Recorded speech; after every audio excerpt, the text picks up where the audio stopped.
இப்படியே கொஞ்ச நேரம் போனதும் அந்த வயதான பறவையும் வீட்டுக்கு வந்தது. சீதா, நீயா இந்த வீட்டெல்லாம் சுத்தம் பண்ண? எனக்கு ரொம்ப சந்தோஷமா இருக்கு.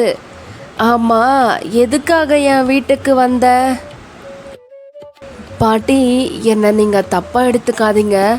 என்னுடைய அக்கா உங்களுக்கு அந்த நெல் கொஞ்சம் கொடுத்தல்ல, அதுக்காக என்கிட்ட சண்டை போட்டுட்டு வீட்டை விட்டு என்னை வெளியே துரத்திட்டா. அந்த நெல்லை மட்டும் கொஞ்சம் கொடுத்துருங்க பாட்டி. ஓ, அதுதான் பிரச்சனையா உனக்கு? சரி சரி. ஆமாம், நீ கொடுத்த அந்த கொஞ்சம் நெல் மட்டும் போதுமா இல்லை நிறைய வேணுமா? நான் உங்களுக்கு கொடுத்த நெல் மட்டும் போதும் பாட்டி எனக்கு. சீதா இப்படி சொன்னதோ அந்த வயதான பறவை 2 மூட்டை நெல்லை எடுத்துட்டு வந்து கொடுத்தது. சீதா, நான் கொடுக்கறத வேணான்னு சொல்லிடாத. இது உன்னுடைய நல்ல மனசுக்கு கிடைச்ச பரிசு. இந்த 2 நெல் மூட்டையை நீ எடுத்துட்டு போ. பாட்டி, எனக்கு ரொம்ப சந்தோஷமாக இருக்குது. நீங்கள் என் மேலே எவ்வளோ பாசமாக இருக்கீங்க. உங்களோட அன்புக்காக நீங்கள் கொடுத்ததை என்னுடைய வீட்டுக்கு நான் எடுத்துகிட்டு போகிறேன். ரொம்ப நன்றி பாட்டி. நான் கிளம்பவா? சீதா அந்த பாட்டிக்கிட்ட பேசிட்டு அங்கேருந்து வீட்டுக்கு கிளம்புச்சு. இப்படி சீதா போய்கிட்டே இருக்கும் போது வழியில் ஆப்பிள் மரம் இருந்தது. அந்த ஆப்பிள் மரம் சீதா கிட்ட பேச ஆரம்பிச்சுது. சீதா, எனக்கு நீ உதவி பண்ணல, அதுக்காக நான் உனக்கு ஒரு பரிசு கொடுக்கலாம்னு இருக்கேன். தயவு செய்து வேணான்னு மட்டும் சொல்லிடாத. சீதா கிட்ட அந்த மரம் இப்படி பேசிட்டு தங்க ஆப்பிளை 2 கொடுத்துச்சு. சீதாவுக்கு அந்த ஆப்பிளை பார்த்ததும் ரொம்பவே சந்தோஷமாயிடுச்சு. இந்த பரிசு உன்னோட நல்ல குணத்துக்காக நான் கொடுத்தது. எப்பவுமே உன் வாழ்க்கையில நீ சந்தோஷமா இருக்கணும். இப்ப போயிட்டு வா நீ. ஆப்பிள் மரத்துக்கிட்ட கொஞ்ச நேரம் பேசிட்டு சீதா அங்கிருந்து கிளம்புச்சு. கொஞ்ச தூரம் வந்ததும் சீதா உதவி பண்ண பாறை அங்க இருந்தது. அந்த பாறை கிட்ட பேச ஆரம்பிச்சது சீதா.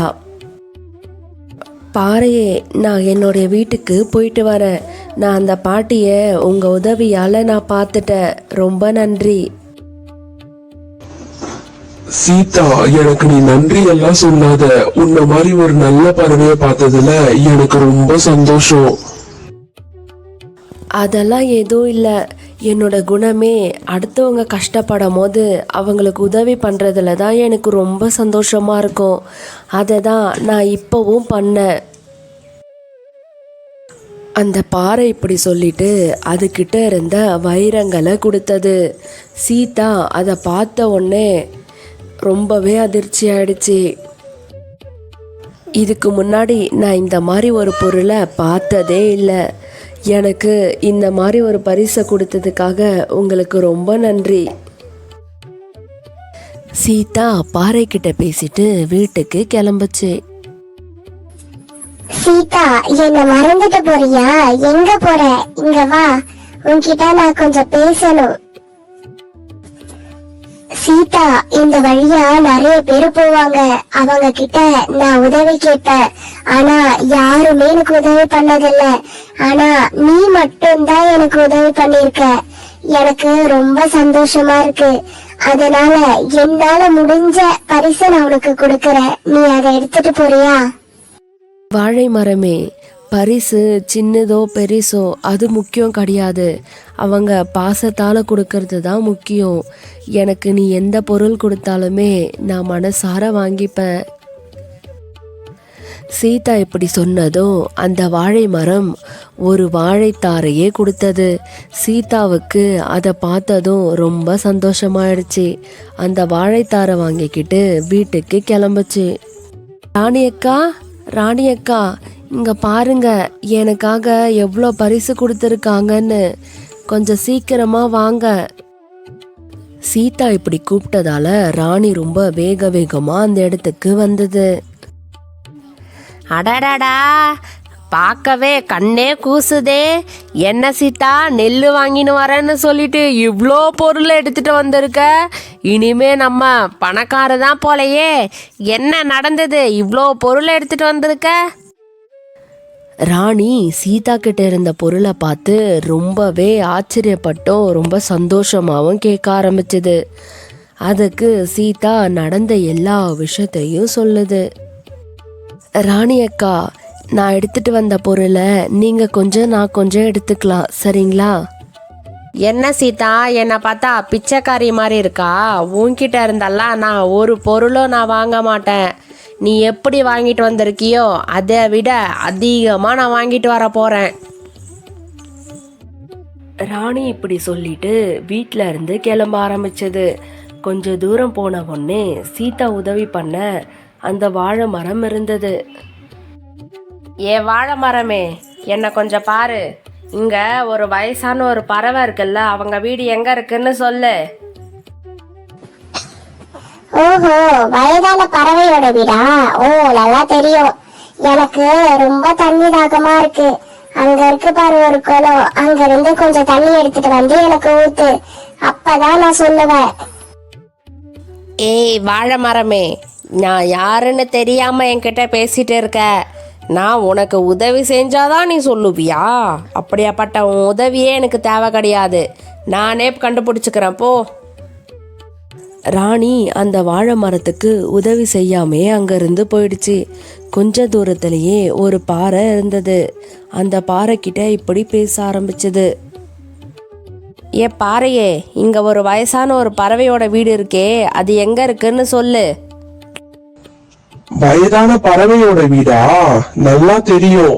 ஆனா என் மேல இருக்க தூசிகளை கொஞ்சம் சுத்தம் பண்ணிட்டு போ, அப்பதான் நான் சொல்லுவேன்.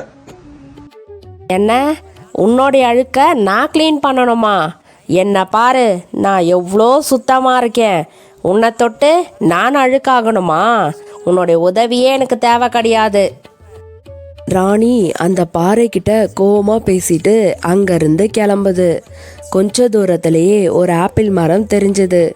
அந்த ஆப்பிள் மரத்துக்கிட்ட பேச ஆரம்பிச்சது ராணி. ஆப்பிள் மரமே, இங்க வயதான ஒரு பறவையோட வீடு இருக்குல்ல, அது எங்க இருக்குன்னு எனக்கு சொல்லிடு. சொல்றேன், ஆனா இங்க பாரு, என்னை சுத்தி எவ்வளவு குப்பைகள் இருக்கு, அதை மட்டும் கொஞ்சம் சுத்தம் பண்ணு, அப்புறம் நான் உனக்கு சொல்றேன். ஆப்பிள் மரமே, என்னை பார்த்தா வேலைக்காரி மாதிரி தெரியுதா? உனக்கெல்லாம் வேலை செஞ்சுதான் நான் அந்த வீட்டை கண்டுபிடிக்கணுன்ட்டு அவசியமே கிடையாது. யாருக்கும் நான் உதவி செய்ய மாட்டேன், நானே கண்டுபிடிச்சுக்கிறேன். ராணி அந்த ஆப்பிள் மரத்துக்கும் உதவி பண்ணாம அங்கிருந்து கிளம்பிடுச்சு. எப்படியோ ஒரு வழியா அந்த வயதான பறவையோட வீட்டை கண்டுபிடிச்சது. அந்த சமயம் அந்த வயதான பறவை வீட்டில் இல்லை. ஆனால் ராணி சமையல் ரூமில் இருந்த சாப்பாட்டை எல்லாம் சாப்பிட்டுட்டு எல்லாமே கீழே இறச்சி வச்சது. வீட்டையே ஒரு அலங்கோலப்படுத்தி இருந்தது. அந்த வயதான பறவை வீட்டுக்கு வந்தது. வீட்டை பார்த்ததும் அதுக்கு ரொம்பவே கோவமாயிடுச்சு. உடனே அந்த ராணிக்கிட்ட இப்படி பேச ஆரம்பிச்சது. காகமே, யாரு நீ? யாரை கேட்டு என் வீட்டுக்குள்ள வந்த? இப்படி என் வீட்டையே ஒரு அலங்கோலப்படுத்தி வச்சிருக்க. முதல்ல நீ யாரு? சீதா சொன்ன பாட்டி நீங்க தானா? என்னை யாருன்னு உங்களுக்கு தெரியாது, ஆனால் நீங்கள் யாருன்னு எனக்கு ரொம்ப நல்லாவே தெரியும். சீதா கொஞ்ச நாளைக்கு முன்னாடி வந்துட்டு போனால, அவன் என்னுடைய தங்கச்சி தான். அவளுக்கு கொடுத்த மாதிரி எனக்கும் நிறைய பரிசு கொடுங்க. ஓஹோ, உனக்கு பரிசு தானே? கண்டிப்பாக தரேன். இவ்வளோ தூரம் பண்ணியிருக்கல்ல, உனக்கு போய் தராமல் விட்டுருவனா? இப்படி ராணி கிட்ட பேசிட்டு வீட்டுக்குள்ள இருந்து ஒரு பெரிய கும்பை எடுத்துட்டு வந்தது. எடுத்துட்டு வந்த உடனே ராணிய போட்டு அடிக்க ஆரம்பிச்சது. வலி தாங்க முடியாத ராணி அங்கிருந்து வேக வேகமா ஓட ஆரம்பிச்சது.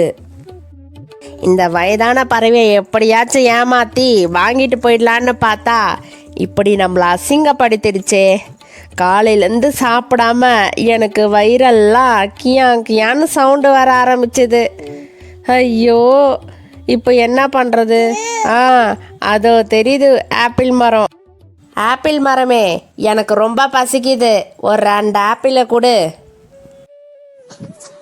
ஆப்பிள் தானே, கண்டிப்பா உனக்கு தராம போயிடுவனா? இந்தா. இப்படி அந்த ஆப்பிள் மரம் சொல்லிட்டு நிறைய பழங்களை அதோட தலை மேலே போட்டது.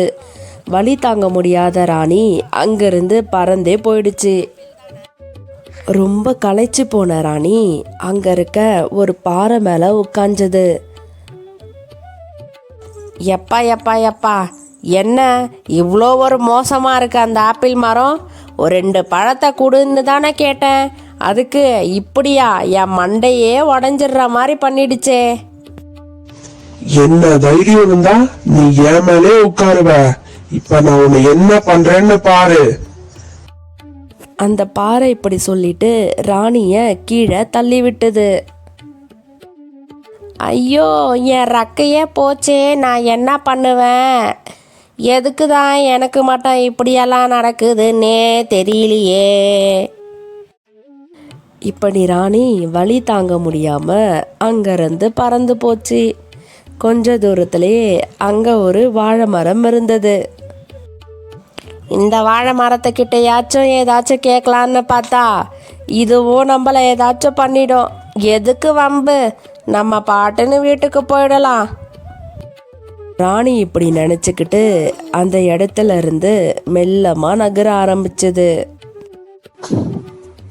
ஓ, எல்லார்கிட்டயும் நல்லா வாங்கி இருக்கு போல இருக்கு இந்த திமிரு பிடிச்ச காகம்.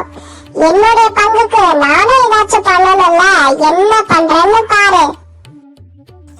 அந்த வாழை மரம் இப்படி நினச்சிட்டு ஒரு வாழைப்பழத்தை கீழே போட்டது. அதை கவனிக்காம அந்த ராணியும் வழுக்கி கீழே விழுந்துருச்சு. இதை பார்த்து அந்த வாழை மரம் சிரிக்க ஆரம்பிச்சது. இப்படி ராணி எல்லார்கிட்டையும் அடியும் உதையும் வாங்கிக்கிட்டு ஒரு வழியா வீட்டுக்கு வந்து சேர்ந்தது.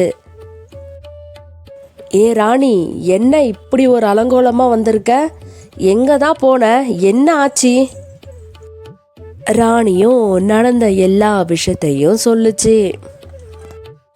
ஒன்று புரிஞ்சுக்க ராணி, மற்றவங்களுக்கு நம்மளால முடிஞ்ச உதவியை செய்யணும். தன்னுடைய சுயநலத்துக்காக மட்டும் இருக்கவே கூடாது. அதனால தான் உனக்கு கிடைச்ச பரிசு இப்படி இருக்கு. அதுவே சீதாவுக்கு பாரு, அவளோட நல்ல மனசுக்கு அவளுக்கு என்ன கிடைச்சிருக்குன்னுட்டு. இதுதான் வாழ்க்கை. இனிமேலாச்சும் இப்படியெல்லாம் இருக்காத. அவங்க அம்மா இப்படி சொன்னதால ராணிக்கு புத்தி வந்தது. அன்னிலிருந்து ராணியும் மற்ற பறவைகளுக்கு உதவி பண்ணுச்சு. இப்படியே இவங்களோட வாழ்க்கை ரொம்ப சந்தோஷமா இருந்தது. எல்லாருக்கும் ஒரு சின்ன கேள்வி, நம்ம சீதாவுக்கு அந்த பாறை என்ன பரிசா கொடுத்தது? தெரிஞ்சா மறக்காம கமெண்ட் பண்ணுங்க. தமிழ் கார்ட்டூன் ஸ்டோரிக்கு லைக், ஷேர் பண்ணுங்க, சப்ஸ்கிரைப் பண்ணிட்டு மறக்காம உங்க நேம கமெண்ட் பண்ணுங்க. தேங்க்யூ.